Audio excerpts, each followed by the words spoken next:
We said to have an extraordinary life, you got to have an extraordinary psychology, right?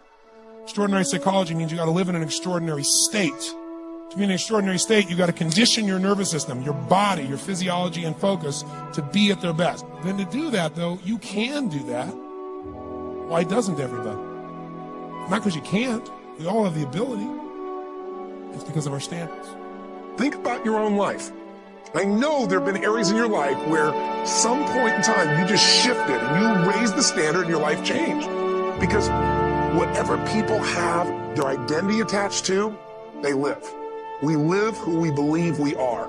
My journey from here to there was lonely. The reason?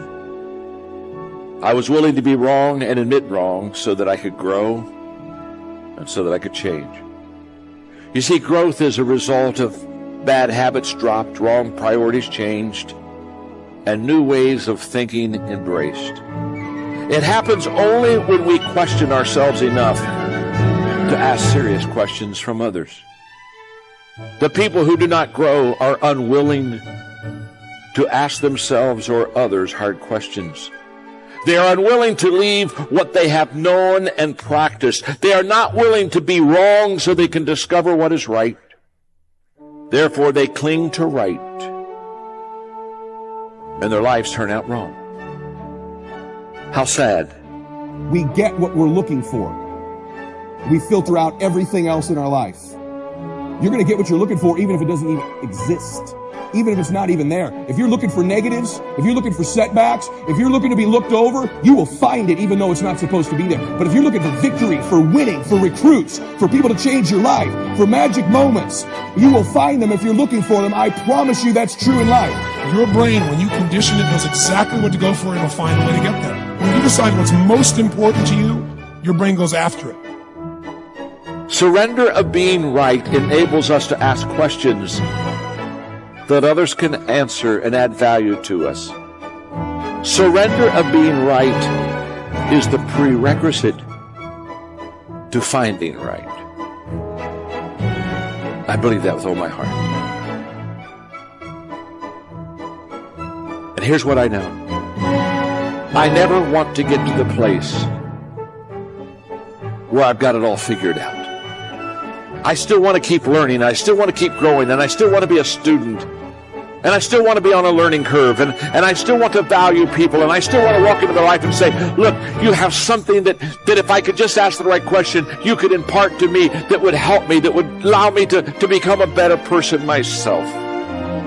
Ego is the anesthesia that deadens the pain of stupidity. Pride is the burden of a foolish person. If you're going to do a job, do it right. I've always been told how average I can be. Always been criticized about being average. But I want to tell you something. I stand here before you, before all of these people, not listening to those words, but telling myself every single day to shoot for the stars, to be the best that I can be. Good enough isn't good enough if it can be better. And better isn't good enough if it can be best. Wisdom will come to you in the unlikeliest of sources, a lot of times through failure. When you hit rock bottom, remember this. While you're struggling, rock bottom can also be a great foundation on which to build and on which to grow. I'm not worried that you'll be successful. I'm worried that you won't fail from time to time. The person that gets up off the canvas and keeps growing, that's the person that will continue to grow their influence. How many of you would love a breakthrough? All right. Number one, you got to have a permeating attitude that you're going to win. You got to have a positive outlook. You got to be optimistic. You got to know you're going to win. You got to, right now, you got to say, I'm going to win. I don't mean just this contest. I don't mean the contest. I mean, I'm going to win. I'm going to win. My life is going to win. There's going to be a victorious life here. Because listen to me, the price you pay for losing here is too extreme. You have to carry the burden of failure the rest of your life. You carry that around with you if you fail here. The biggest thing that breaks my heart is you feel the spirit right now, and then when you get back, these dream stealers run into you, and they start to steal your dream. and you quit. You give up. You got to decide I'm going to win. You got to decide that the failure part of carrying failure. You've been exposed to what your life could be. If you fail here, the price is extreme.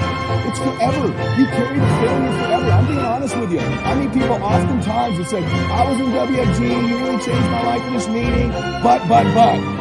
And they put their heads down. They've been carrying it. They carry it. They see these Facebooks and Instagrams and what we're doing. You got to know you're going to win. You got to sell out. Yeah, I'm telling you, you got to become a sellout. You need to sell out. You need to get obsessed. You got to get relentless. You got to be a road dog. You got to get intense. That's what you got to do. There's some dream stealers. You need to look out for these 4. I don't want them to happen to you. You ready? Say yes. Dream stealer number 1 that'll take you out of here. Lack of confidence or faith. Lack of belief. It'll steal your dream. You got to know you're going to win. You got to have some faith. These people sitting around you right now, they're whispering to you, you can do this. I believe it. Just like when you were a little boy. Just like when you were a little girl. They've always believed in you. They've always known you were going to do something special. They always knew you were great. You need to know it. You need to take that God that's sitting there with you and those precious souls that have passed, that have always believed in you, and you carry them with you everywhere. They're with you anywhere. Acknowledge them. If you don't believe that, honor them.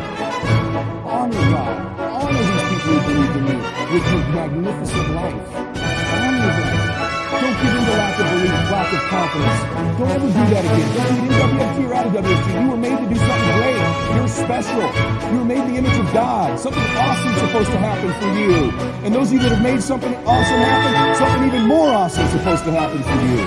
I would say for the last 45 years, we've told psychologists have been certainly to blame for this, at least in part.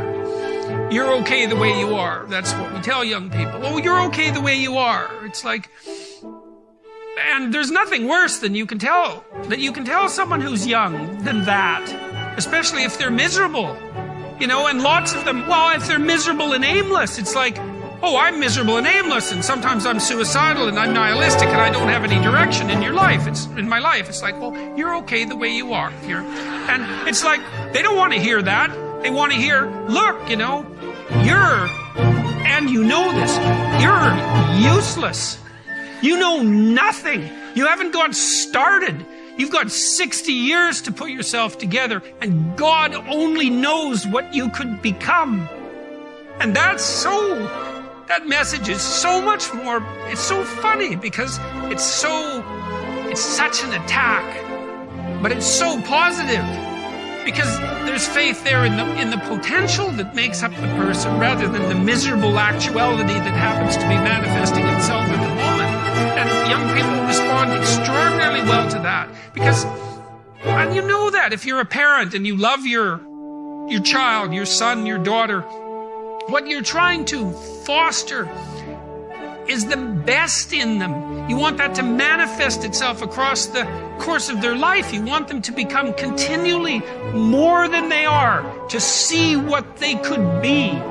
And I think that's part of the great message of the West, is that's the ethical requirement of individual being in the proper sense, is to constantly note that you're not what you could be, to take responsibility for that, and to commit yourself, like body and soul, to the attainment of that ideal.